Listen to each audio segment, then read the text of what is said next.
போற்றும் பரத வம்சத்தின் வரலாறு.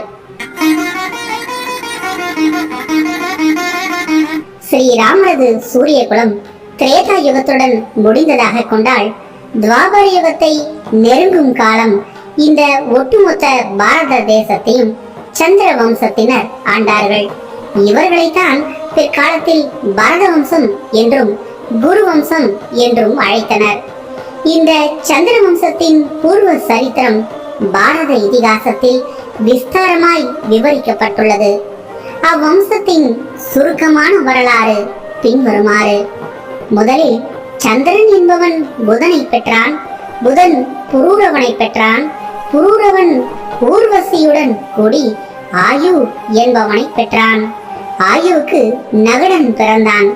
இந்த நகுடன் அரசாண்ட போது பெற்ற 3 ஆண் மக்களில் மூத்த புதல்வனின் பெயர் யயாதி. மூத்தவனாக பிறந்ததால் அவனே ஆட்சி உரிமையை பெற்றான். மேற்கொண்ட யயாதி முதல் துஷ்யந்தன் வரையில் உள்ள 11 தலைமுறைகள் கீழ்கண்டவாறு முறையே விவரிக்கப்படுகின்றனர். யயாதி, புரூரவன், ஜனனேஜயன், பிரஷாவன், ஷாயாதி, சார்வபௌமன், அரிஷிகன், மதிவான், திடன், நீலன், துஷ்யந்தன் ஆவார்கள். இதில் துஷ்யந்த மகாராஜனுக்கு சகுந்தலையிடம் பரதன் பிறந்தான். பரதனின் மகன் பௌமன், இவன் மகன் சிவோத்திரன், இவன் மகன் அஸ்தன்.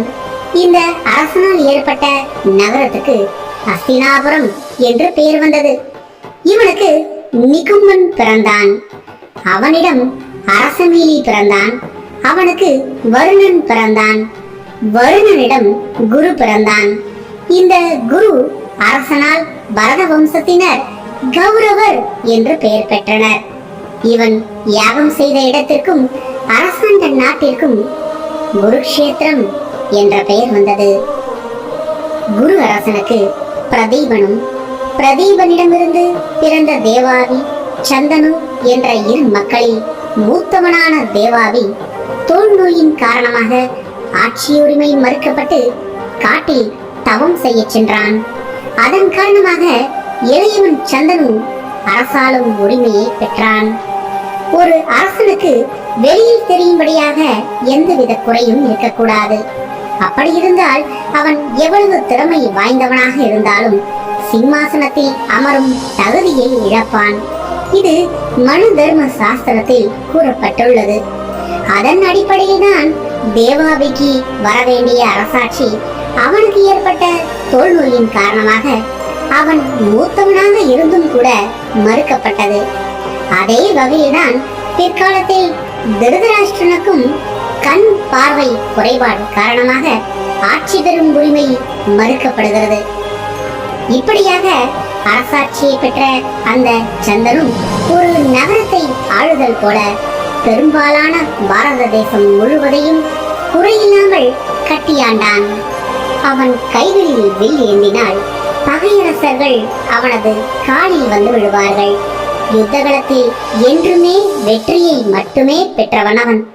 அத்தனை சிறந்த ஒரு வீரனாக திகழ்ந்தான். அவன் வீரனாக மட்டுமல்ல, மக்கள் நலனில் அக்கறை செலுத்தும் நல்ல அரசனாகவும் திகழ்ந்தான். கவிஞர்கள் போற்றி பாடும் முழுமதி இடமும் குறை உண்டு. ஆனால் சந்தனுவிடம் எக்குறையும் இல்லை. அவன் நேர்மையாகவும் சத்திய வழியிலும் எப்போதும் நடந்தான். அதனால் அனைவராலும் அவன் புகழ் பெற்றான். உலகம் முழுவதற்கும் சூரியன் ஒருவன்தான். அதேபோல் பாரத தேசத்தில் அப்போது சந்தனு ஒருவன்தான் பேர் அரசராக திகழ்ந்தான். எண்ணற்ற தேசங்களை எல்லாம் வெற்றி கொண்டான். வாழ்க்கையின் பெரும் பகுதியை யுத்த களத்திலேயே கழித்தவன் அவன். எனினும் தனது நாட்டு மக்களை குறையில்லாமல் பார்த்து கொண்ட அவனுக்கு உள்ளே ஒரு பெரும் குறை இருந்தது.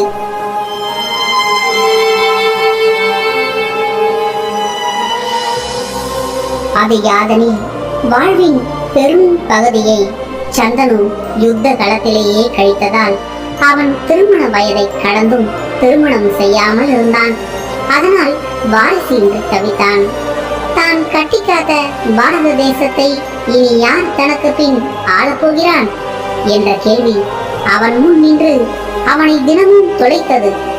அதனால் நிம்மதி இழந்தான். அவன் அந்நிலையிலேயே வருத்தத்துடன் இருக்க நாட்கள் மெல்ல நகர்ந்தன. இதன் தொடர்ச்சி அடுத்த அத்தியாயத்தில்.